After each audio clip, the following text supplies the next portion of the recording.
nandito sila sa free library. So, nung tinignan ko yung kanilang mga profile, nakaano na talaga ako ng mga red flag. Pero, nag-send siya ng ID, pero hindi kita yung buong pangalan. Zoom niya, andun yung mukha. Tapos, walang name, last name lang. Pero, nandun yung school, kasi estudyante siya.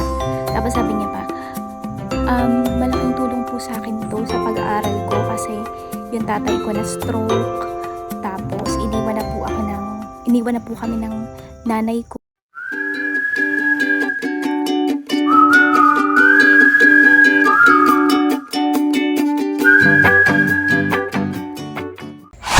Welcome back po sa aming channel, Zayda's Mama and Dad's YouTube channel. Nahiya ako kasi may mga taong nakatingin. So, andito kami ngayon sa, what town is this? I have no idea. Basta, nandito kami sa Cape Cod. So, walking lang kami dito sa may, beach. Papanoorin natin ang sunset. And then, ikikwento ko sa inyo kung ano ang nangyari sa akin kasi na-scam ako. Ay, nako, talaga. So, ikwento ko sa inyo. That's so easy. So, yun, samahan nyo kami today. Ganda ng sunset. Yan ang sunset. Gonna we sit down there, love? On the beach? No, there. I don't know. Let's just go down there. Okay. Ayan, so gusto ni Mr. bumaba dito. Walking distance lang to dun sa aming home accommodation na nirent ng aking mga in-laws. Yung mga seagull, masyado silang maingay.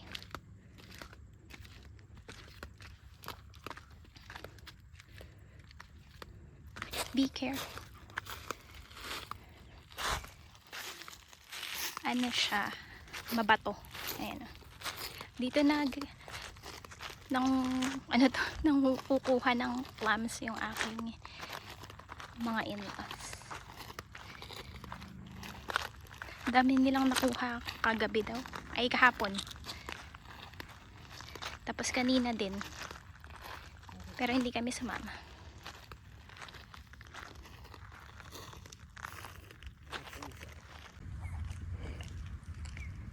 So, ayan siya. Doon sila kumukuha ng clams. Ayan si Zayda. Zayda! Inaantok na si baby. 7 PM.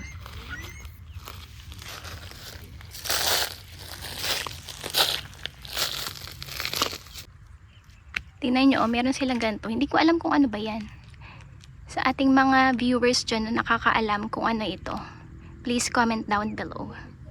Prutas ba to or flower or nakakain ba siya or hindi?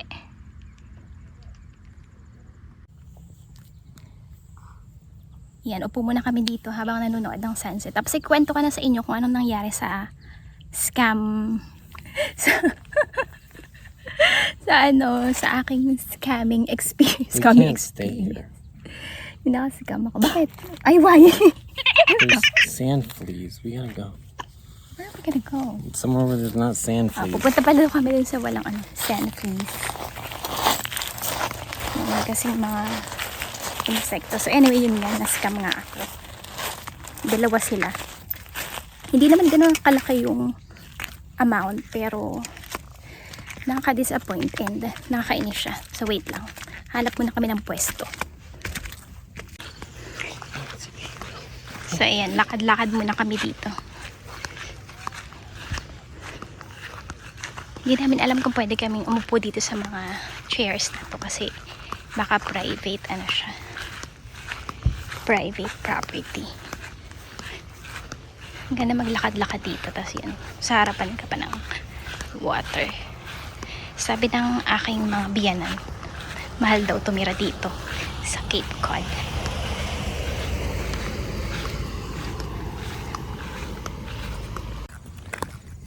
So ito na nga, wala kaming nahanap na pwesto kasi mga private property daw yun. So ito na nga na-scam ako. So merong nag-PM sa akin na basta dalawa sila. Tapos nag-offer sila ng product or services. na sa tingin ko mag-benefit talaga ako. And talaga nakakaano yung kanilang offer. Nakakaengganyo ba? So, una nagdalawang isip ako. Kasi nakita ko na talaga yung mga red flag, yung kanilang profile. Yung hindi siya totoong picture, yung parang mga avatars lang. Tapos nung tinignan ko yung profile nila, wala masyadong picture. I think what is that? Tapos, walang mga friends. Or baka kasi naka-private, di ko alam. Tapos, nung nagme-message sila, ang babait nila. Sa mga Pilipino sila, nasa Pilipinas. Tapos, Another little free library. oh yeah. Tapos, mas ang ganda nung ano nila, nung offer nila. So, ayun, nagtitingin dito sila sa free library. So, nung tinignan ko yung kanilang mga profile, nakaano na talaga ako ng mga red flag. Pero, so, ayan, bumalik na kami dito sa bahay. So, yun na nga, no. Nung chinek ko yung kanilang mga profile, ang dami ko na kagad nakita ang red flag. Kasi nga, yung pictures, ano siya, hindi mo makikita yung totoong mukha. Pero nag-send sila ng ID, ha. So, ayun. Parang medyo naniwala naman ako. Kasi yung isa, nag-send siya ng ID pero hindi kita yung buong pangalan. Zoom niya, andun yung mukha. Tapos walang name, last name lang. Pero nandun yung school kasi estudyante siya. Tapos sabi niya pa, malaking tulong po sa akin to sa pag-aaral ko kasi yung tatay ko na stroke. Tapos iniwan na po kami ng nanay ko. Tapos ayun, para daw sa pag-aaral niya.